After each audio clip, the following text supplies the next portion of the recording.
Hello student, आज का question है if cot theta equals to 2x upon root over 9 minus 4x square find sine theta plus cot theta and cosec theta minus tan theta. आपको एक trigonometric ratio given है यहाँ पे cot theta, जिसकी value अपन को x वगैरह में दिख रही है। अच्छी बात यह है कि यहाँ पे अपन पहले जो क्वेश्चन सॉल्व कर चुके हैं 2/3 या कोई नंबर कोई डिजिट नजर नहीं आ रहा कि हम थीटा की वैल्यू निकाल लें और इससे कर लें। ठीक है, तो हमको यहाँ टेबल का तो क्वेश्चन है नहीं। ऐसे क्वेश्चन जिसमें x, y, t, u, v ऐसे टर्म्स में कोई ट्रिग्नोमेट्रिक रेशियो दे दें और हमको उससे रिलेटेड कोई चीज फाइंड करने बोले, जैसे साइन थीटा कॉस थीटा या कोई एक इक्वेशन दे दे उसे सॉल्व करने बोले, ऐसे में हमको सिर्फ ट्रायंगल मेथड यूज करना चाहिए। ट्रायंगल मेथड होता क्या है, एकदम बेसिक, सबसे बेसिक मेथड होता है। हम एक ट्रायंगल लेते हैं, ये हमारा क्या रेशियो है हम पहले वो चेक करते हैं, बेस अपॉन परपेंडिकुलर, उसमें हम मेंशन करते हैं, वहां पे हम पाइथागोरस थ्योरम अप्लाई करते हैं, जो साइड बच जाती है उसकी वैल्यू फाइंड आउट करते हैं और उसके बाद जो हमें निकालना रहता है उसमें वैल्यू पुट करके सॉल्यूशन का आंसर क्वेश्चन का आंसर ले आते हैं। ठीक है, हम स्टार्ट करते हैं सॉल्यूशन। इस क्वेश्चन को सॉल्व करने के लिए सबसे पहले मैं एक ड्रॉ रेडी करूंगी। ड्रॉ कैसा है, मुझे एक ट्रायंगल बनाना पड़ेगा, ट्रिग्नोमेट्री है, राइट एंगल ट्रायंगल बनाना पड़ेगा। इसमें कहीं भी कोई ट्रायंगल मेंशन नहीं है तो मैं खुद ही इस ट्रायंगल को ए बी सी से डिनोट कर दे रही हूँ। यहाँ पे एंगल थीटा दिख रहा है तो मेरे लिए यहाँ पे एक एंगल बनाना जरूरी है जिसे मैं मेंशन कर दूंगी थीटा। आप यहाँ भी बना सकते थे पर ये टफ हो जाता है, आप इसे बनाएंगे तो अच्छा रहेगा, ये आपको जनरली नजर भी आता है। तो इसको थोड़ा देखिए, ध्यान से समझिए। मैंने आपको अपनी फर्स्ट वीडियो में भी बताया है कि यहाँ पे जब कोई एंगल आपको मेंशन हो तो परपेंडिकुलर, बेस, हाइपोटेनियस कैसे करते हैं। थीटा के जस्ट सामने की जो साइड है ये आपकी परपेंडिकुलर हुई, 90 के जस्ट सामने की जो साइड है ये आपकी हाइपोटेनियस हुई, तो जो बच गया वो बेस हुआ। क्लियर है। अब हम इस क्वेश्चन का सॉल्यूशन स्टार्ट करते हैं। गिवन से हमें स्टार्ट करना चाहिए।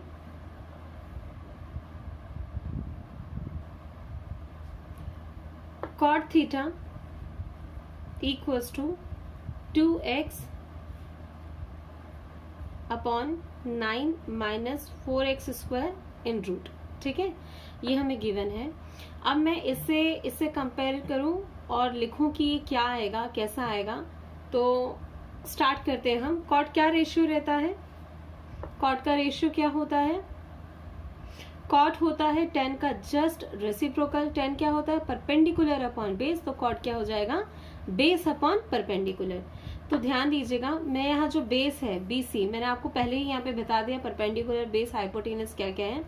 तो बेस BC यहाँ पे मैं 2x लिख लूंगी, ये मेरे कन्वीनियंस के लिए, और आप भी ऐसा ही करिएगा, आपको इजी रहेगा क्वेश्चन सॉल्व करने के लिए।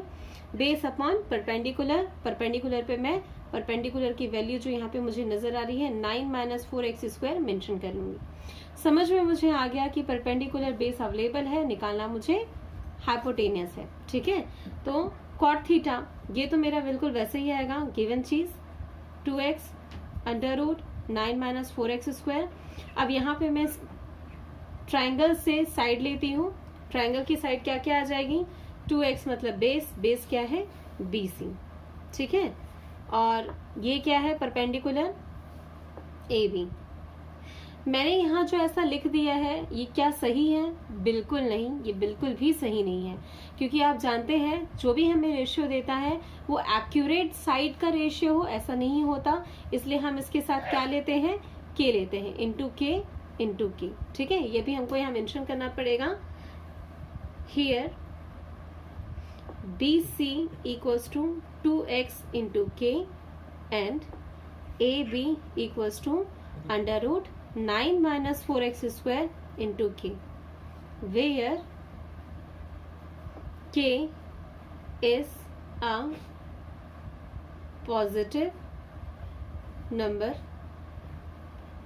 ठीक है, क्यों k लेते हैं मैंने आपको पहले भी बताया है, प्रीवियस वीडियो में मैंने आपको इसके बारे में बताया था, फिर भी मैं बता दे रही हूँ। हो सकता है ये 2x क्यूब हो और नीचे यहाँ रूट के बाजू में x स्क्वायर हो, एक्स स्क्वायर एक्स क्यूब से एक बार कैंसिल होकर यहाँ 2x अपॉन दिस आया हो, तो जो चीज कैंसिल होती है वो क्या है, वो k ही है। वो कोई पॉजिटिव नंबर होता है जो कैंसिलेशन के बाद हमें फाइनल रेशियो देके जाता है। हम एक्यूरेट नहीं कह सकते कि ये रेशियो ही हमारी साइड है, इसलिए हमें k लेके चलना पड़ता है। क्लियर है? अब हम आगे बढ़ेंगे। मैंने BC 2x के यहाँ मेंशन कर दिया है, AB root 9 minus 4x square के मेंशन कर दिया है। थोड़ा स्पेस रखिएगा, जब आप बनाते हैं तभी उसे दीजिएगा। पहले इसलिए मैंने आपको बता दिया ताकि आपको क्लियर रहे कि हमारी कौन सी साइड बच गई है जो हमें निकालना है। ठीक है, अच्छा कई बार आप इसे कंपेयर करके हम मेंशन कर सकते हैं, जैसे कॉर्ड दिया है इन ट्राइंगल दिस, ये मेंशन कर सकते हैं।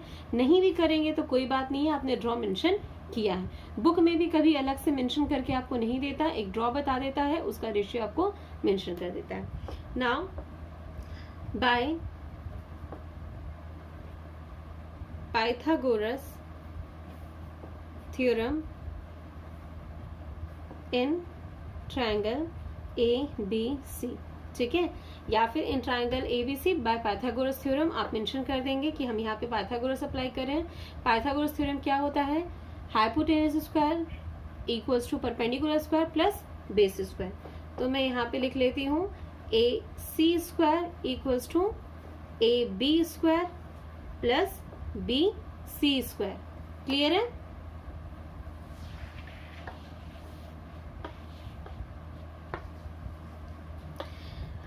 अब देखते हैं अपन, AC हमें पता नहीं है, AC हमारा हाइपोटेनियस है।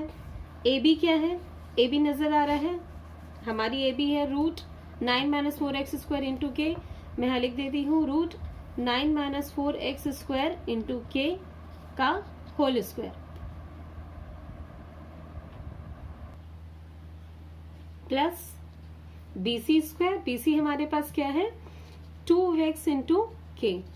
अच्छा, मैं ऐसे इंटू के क्यों लिखती हूँ, ये आपके कन्वीनियंस के लिए है।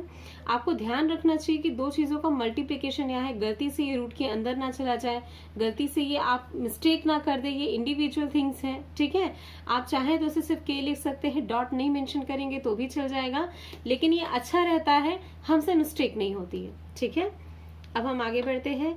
AC स्क्वायर, स्क्वायर सबका होगा, इसमें मुझे क्या नजर आ रहा है, एक ये और एक ये, यहाँ पे मुझे 2 थिंग्स नजर आ रही हैं, दोनों का स्क्वायर होगा तो रूट और स्क्वायर कैंसिल हो जाएगा, तो 9 माइनस 4x स्क्वायर आएगा।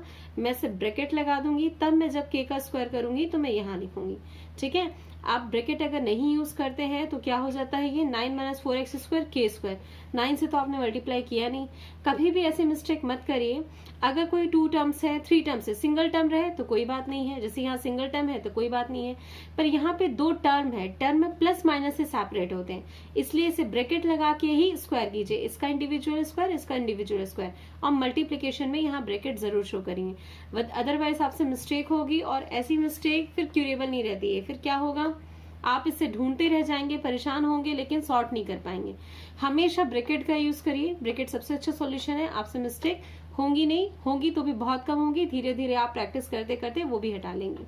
अब इसका स्क्वायर करते हैं, डिजिट का स्क्वायर 4 हो जाएगा, x का स्क्वायर x स्क्वायर हो जाएगा, k का स्क्वायर k स्क्वायर हो जाएगा। क्लियर है? मैंने यहाँ ब्रैकेट क्यों यूज नहीं किया, ये मल्टीप्लीकेशन में है और सिंगल टर्म है। ठीक है, यहाँ प्लस माइनस में 2 टर्म थे, इसलिए हमने यहाँ पे ब्रैकेट यूज किया।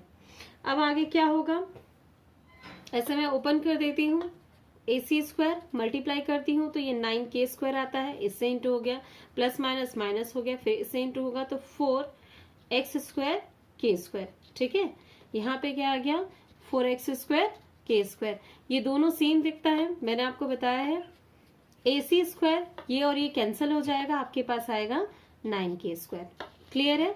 अब यहाँ पे AC स्क्वायर है 9k। अच्छा, आप ये भी पूछ सकते हैं कि यहाँ पे AC ऐसा मैंने ब्रैकेट स्क्वायर क्यों नहीं लिखा है, ये सब डिनोशन है। ठीक है, कैसा, आपकी जो साइड्स हैं AB BC AC, इनको आप चाहे AB लिखें चाहे BC लिखें, जैसे ये है इसे आप AB लिखे चाहे BC लिखे, इसका स्क्वायर मतलब ये पूरा एक ही चीज है, ये डिनोशंस हैं, लेकिन यहाँ पे वेरिएबल नंबर डिजिट्स हैं, इनका सॉल्यूशन हो रहा है, ये सिर्फ एक सिंबल है, AC लाइन को शो कर रहा है, इसलिए हम सिर्फ स्क्वायर लिख सकते हैं, इसमें ब्रैकेट की जरूरत नहीं है। ठीक है, अब मैं इसका स्क्वायर हटाऊंगी तो यहाँ रूट आ जाएगा। AC square equals to AC ठीक है, मैं स्क्वायर हटाती हूँ तो यहाँ पे रूट आता है 9k²। ठीक है, अब AC की वैल्यू हमें क्या मिल जाएगी, 9 3 का स्क्वायर होता है, 3 बाहर आ जाएगा, k² से रूट कैंसिल k आएगा, मतलब AC की वैल्यू हमें 3k मिल गई। आप चाहें तो चूंकि मिस्टेक ना हो आप यहाँ पे 3k लिख सकते हैं। क्लियर है? अब हम आगे बढ़ते हैं। हमें जो क्वेश्चन में पूछा था वो क्या पूछा था, हमें कहा था कि sign theta plus cos theta इसकी वैल्यू निकालिए, cosec theta minus tan theta इसकी वैल्यू भी निकालिए। तो आप चारों ट्रिग्नोमेट्रिक रेशियोज सेपरेटली निकाल लेंगे, उसके बाद आप इनकी इंडिविजुअल वैल्यूज निकालेंगे। मैं लाइन से निकालती हूँ, मुझे क्या क्या निकालना है पहले मैं लिख लेती हूँ। मैंने आपको बताया आप लाइन से लिखेंगे तो बहुत इजीली होगा, जल्दी होगा। मुझे साइन थीटा निकालना है, कॉस थीटा निकालना है, कोसेक थीटा निकालना है और टेन थीटा निकालना है। ठीक है, क्योंकि मुझे इनकी ही वैल्यूज चाहिए हैं उन सबको निकालने के लिए, तो मैंने लाइन से चारों लिख दिया। अब मैं एक बार साइड देख लेती हूँ, साइड्स हमारी कैसी है, परपेंडिकुलर है AB, बेस है BC और हाइपोटेनियस है AC। तो लाइन से हम इसे लिखना शुरू कर देते हैं। साइन थीटा क्या होता है, परपेंडिकुलर अपॉन हाइपोटेनियस। ठीक है, तो परपेंडिकुलर हमारा AB है, आप ड्रॉ देख सकते हैं, और हाइपोटेनियस क्या है AC। कॉस क्या होता है, बेस अपॉन हाइपोटेनियस, बेस क्या है हमारा BC अपॉन हाइपोटेनियस है AC। कोसेक क्या है, कोसेक आप साइन का जस्ट उल्टा लिख दीजिए, ज्यादा दिमाग लगाने की जरूरत नहीं है। अगर आपने एक निकाल लिया है तुरंत उल्टा लिख दीजिए, AC अपॉन AB, या आप साइन की वैल्यू को यहाँ पे 1 अपॉन साइन लिख सकते हैं, वो भी आपके लिए इजी है। टेन थीटा क्या होता है, परपेंडिकुलर अपॉन बेस, तो AB अपॉन BC। क्लियर है? लाइन से मैं आपको वैल्यूज यहाँ पुट करना सिखाऊंगी, कैसे करेंगे। अच्छा, यहाँ पे AC दिख रहा है तो सबसे पहले जहां जहां AC है आप वहां लिख लीजिए। मैंने यहाँ पे अपॉन लगा दिया है। AC मुझे, सॉरी AC यहाँ पे भी AC मुझे नजर आ रहा है तो मैं सब जगह लिख देती हूँ। 3k AC में लिख दिया, यहाँ भी दिखा मुझे 3k लिख दिया मैंने, यहाँ पे भी दिखा मुझे 3k। ठीक है, और कहीं है क्या, नहीं। अब AB हमारा क्या है, √9 - 4x² इंटू k। ठीक है, तो AB जहां मुझे नजर आया मैं लिख देती हूँ। AB मेरा क्या है, √9 - 4x² इंटू k। और मुझे AB कहीं नजर आ रहा है क्या, हाँ मुझे एक जगह और नजर आया, √9 - 4x² इंटू k। क्लियर है? और मुझे कहीं AB नजर आ रहा है क्या, हाँ मुझे यहाँ भी नजर आ रहा है, तो √9 - 4x² इंटू k। ठीक है, अब मेरे पास क्या बच गया, BC हमारी क्या थी, 2x इंटू k। तो यहाँ पे मैं लिख देती हूँ BC 2x इंटू k, और मेरी BC कहीं बच गई क्या, 2x इंटू k। सबसे इजी रहता है, आप एक बार AB देखिए, फिर AC देखें लिखे, फिर BC देखें AC लिखें, उससे बेटर है एक देखिए और जहां जहां दिखता है वहां लिखते चले जाइए, उससे आपकी स्पीड बढ़ जाएगी। ठीक है, अब जो जो कैंसिल हो रहा है उसको कैंसिल कर दीजिए और वैल्यू निकाल लीजिए। के तो हर एक में कैंसिल होगा, रेशियो है कि हमने अलग से लिया था, एक पॉजिटिव नंबर था तो डैम श्योर ये कैंसिल हो जाएगा। अगर आप क्वेश्चन बनाते वक्त देखते हैं कि के कहीं बच गया है, रेशियोज में आपका दिख रहा है, मतलब कहीं आपने मिस्टेक की है, आप पीछे जाइए, उसे फाइंड आउट करिए कहाँ है, उसे सुधार के दोबारा लिखिए। ठीक है, के और के कैंसिल हो गया, मुझे क्या मिलता है, √9 - 4x² अपॉन 3। ये मुझे साइन थीटा की वैल्यू मिली। अब कॉस थीटा की वैल्यू मुझे मिलती है के कैंसिलेशन के बाद 2x अपॉन 3। कोसेक की मुझे मिलती है, के और के कैंसिल हो गया तो 3 अपॉन √9 - 4x², और 10 की वैल्यू मुझे मिलती है कैंसिलेशन के बाद √9 - 4x² अपॉन 2x। क्लियर है? 4 रेशियोज आके आपको मिल चुके हैं। अब जो आपको वैल्यूज निकालनी है उसके लिए हम स्टार्ट करते हैं। Now sine theta plus cos theta, हमें इसकी वैल्यू निकालनी है, तो मैंने इसे लिख लिया। अब हम इससे स्टार्ट करते हैं। साइन थीटा हमने क्या निकाला था, √9 - 4x² अपॉन 3, और कॉस हमने क्या निकाला था, 2x अपॉन 3। इसका एलसीएम क्या आ जाएगा, 3 आ जाएगा, दोनों में 3 है, 3 ही आएगा, और हमारी वैल्यू आ गई 9 - 4x² प्लस 2x। किसकी वैल्यू आ रही है, sine theta plus cos theta. Clear है? Sine theta plus cos theta जो हमें निकालने बोला था उसकी वैल्यू हमें आ गई। ठीक है, अगेन हमें फिर फाइंड आउट करने बोला था क्या, cosec theta minus tan theta. तो हम इसे भी देख लेते हैं। कोसेक हमारी वैल्यू क्या आई थी, 3/√9 माइनस 4x² प्लस, सॉरी यहाँ माइनस है तो हम माइनस लगाएंगे। 10 की वैल्यू हमारी क्या आई थी, √9 minus 4x² upon 2x। Clear है? कोसेक की वैल्यू हमारी आई 3/9 माइनस 4x² और 10 की वैल्यू हमारी आई √9 minus 4x² upon 2x। Clear है? अब इसका एलसीएम आप कैसे लेंगे, थोड़ा सा डिफरेंट है ये, देखिए आराम से इसे कैसे करेंगे। एलसीएम में यहाँ 2x है और यहाँ पे एक रूट है, दोनों डिफरेंट है तो ये दोनों ही एलसीएम में आएगा। कैसा आएगा, 2x √9 माइनस 4x²। अच्छा, कई बार स्टूडेंट्स ये पूछते हैं कि ऐसा क्यों कि हम रूट बाद में लिखें, कोफिशिएंट पहले लिखें, वेरिएबल पहले लिखें, ऐसा क्यों नहीं हो सकता था कि √9 माइनस 4x² 2x आ जाता या x इंटू 2 आ जाता। इसमें कोई गलती नहीं है, आप लिख जरूर सकते हैं, लेकिन अगर कोई टीचर देखता है तो वो उसे गलत ही मानेगा। रीजन है कि एक पैटर्न है, एक सही पैटर्न ये रहता है कि आप सबसे पहले कोई कोफिशिएंट लिखें, नंबर लिखें, उसके बाद वेरिएबल लिखें, फिर रूट हो चाहे ब्रैकेट हो वो लिखें। रीडिंग में भी वो इजी रहता है, आपकी टेक्स्ट बुक भी वैसा ही करती है, इस पैटर्न को हर कोई फॉलो करता है। एक तरीके से मैं कहूंगी यही स्टैंडर्ड फॉर्म है, आप इससे बिल्कुल भी डिस्टर्ब मत करिए। चेकर को अगर समझ नहीं आएगा तो उसके पास इतना समय नहीं रहता है कि देखे कि आपने सही लिखा है, इसलिए आप बिल्कुल स्टैंडर्ड फॉर्मेट में लिखिए, जैसा वो लिखता है वैसा ही लिखिए। क्लियर है? अब हम देखते हैं कि एलसीएम तो आ गया, अब इससे और इससे मल्टीप्लाई क्या करें। तो देखिए एलसीएम को डिवाइड करेंगे इसके डिनोमिनेटर से, तो क्या कैंसिल हो जाएगा, ये कैंसिल हो जाएगा। मुझे क्या मिल गया, 2x। तो अब ये 2x मैं इसके न्यूमरेटर से मल्टीप्लाई करती हूँ, मुझे क्या मिल जाएगा, 2x इंटू 3 मतलब 6x। ठीक है, कोफिशिएंट से इंटू हो गया। मैं यहाँ पे आपको करके बता दे रही हूँ, लेकिन ये भूल के भी आप अपनी कॉपी में मत रखिएगा, मैं आपको समझाने के लिए बता रही हूँ। जब मैं इससे और इसे कैंसिल करती हूँ मुझे 2x मिलता है, तो मैं इसे 2x मल्टीप्लाई करती हूँ। मैं मल्टीप्लाई करूंगी तो कोफिशिएंट से कोफिशिएंट मल्टीप्लाई होगा और x वैसा ही आ जाएगा। अब मैं ये सिंबल यहाँ पे लिखती हूँ, सिंबल क्या है, माइनस, सो मैंने लिख दिया। अब फिर से मैं देखती हूँ एलसीएम को मैं डिवाइड करूंगी इसके डिनोमिनेटर से, क्या कैंसिल हो गया, 2 कैंसिल हो गया, x कैंसिल हो गया, रूट बच गया। तो अब ये √9 माइनस 4x² किससे इंटू होगा, इसके न्यूमरेटर से। मैं यहाँ लिख दे रही हूँ, मैं इसके न्यूमरेटर में 9 माइनस 4x² इंटू करूंगी। क्लियर है? जब मैं इसे इंटू करती हूँ तो ये दोनों सेम चीज है, रूट मल्टीप्लाई हो रहे हैं तो रूट हट जाएगा, तो क्या आएगा 9 माइनस 4x²। क्या ये सही लिखा है मैंने, बिल्कुल गलत, आपने ब्रैकेट यूज नहीं किया।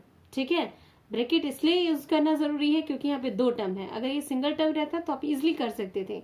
अगर आपका यहाँ पे 2 टर्म है तो आपको ब्रैकेट यूज करना चाहिए, अदरवाइज आंसर गलत हो जाएगा। क्लियर है आपको? हाँ, आप पहले जो छोटी क्लासेस में पढ़ चुके हैं कि इसे इससे इंटू कर दो, इसे से इंटू कर दो, फिलहाल ये यहाँ पे काम आएगा, लेकिन सही तरीका एलसीएम का यही होता है कि एलसीएम से डिनोमिनेटर को डिवाइड किया जाए, जो चीज बचती है उसका न्यूमरेटर से मल्टीप्लाई किया जाए। क्लियर है? अब मैं ब्रैकेट ओपन करूंगी, 6x minus plus minus, minus होता है तो 9 आएगा, माइनस माइनस प्लस होता है तो ये आ जाएगा 4x²। क्लियर है? 2x √9 minus 4x²। क्या अभी हमारा आंसर आ गया? क्या हमने सही लिखा है? नहीं। पॉलिनोमियल्स की सबसे बड़ी खासियत रहती है कि जो हाईएस्ट पावर रहती है उसे सामने लिखा जाना चाहिए, चाहे वो पॉजिटिव हो चाहे नेगेटिव हो। तो ये पॉजिटिव है, मैं प्लस अलग से लगाऊंगी नहीं, सामने ऐसा ही लिखा जाएगा 4x²। उसके बाद कोई मुझे x का टर्म दिखा क्या, इससे एक लेस पावर वाला, हाँ दिख गया, वो है प्लस 6x। इसके सामने प्लस नहीं है, माइनस नहीं है, मतलब ये पॉजिटिव है, इसलिए मैं यहाँ पे प्लस 6x लिखूंगी और ये -9। ठीक है, ये 2x root 9 minus 4x square. आप पूछ रहे होंगे क्या जरूरी था ऐसा करना? मैं कहूंगी बिल्कुल जरूरी था। आप अगर ऐसा छोड़ देते हैं तो कोई गलत नहीं है, लेकिन अगर टीचर्स के पास समय नहीं रहता है तो वो एग्जाम के टाइम में, जब एग्जामिनर्स आपके बोर्ड एग्जाम होते हैं, तो वो इन सब चीजों को ध्यान देते हैं, मार्क्स काट सकते हैं। ठीक है, इसलिए आप अपनी तरफ से कोई मिस्टेक मत कीजिए, आप इसके सही फॉर्मेट में इसको लिखिए। क्लियर है? अच्छा, ये ऐसे चल रहा था, यहाँ पे आपको मेंशन कर देना चाहिए। यहाँ पे आप क्या मेंशन करते चले आएंगे कि आपने cosec theta minus tan theta की वैल्यू निकाली है। सपोज आपको लग रहा है कि हमारे पास टाइम नहीं है कि ये पूरा लिखते चले, ये कोई सही पैटर्न नहीं लग रहा आपको, या आपको लग रहा है कि टाइम की कमी है और क्वेश्चन भी बहुत लेंथी हो रहा है, कोई बात नहीं है। आप हेडिंग डालिए, सॉल्यूशन करिए, हेडिंग डालिए, सॉल्यूशन करिए, और लास्ट में एक बार एक लाइन से सॉल्यूशन लिख सकते हैं। सॉल्यूशन कैसे लिख सकते हैं? Now value of what? Now sine theta, sorry now नहीं, देयरफॉर लिखना चाहिए, कभी भी सॉल्यूशन इसी से स्टार्ट होना चाहिए। Sine theta plus cos theta equals to 2x plus root 9 minus 4x square upon 3 and cosec theta minus tan theta equals to 4x square plus 6x minus 9 upon 2x root 9 minus 4x square. ठीक है, therefore this कर सकते हैं, या फिर the value of this equals to this and this equals to this कर सकते हैं। यही आपका आंसर है। Thank you.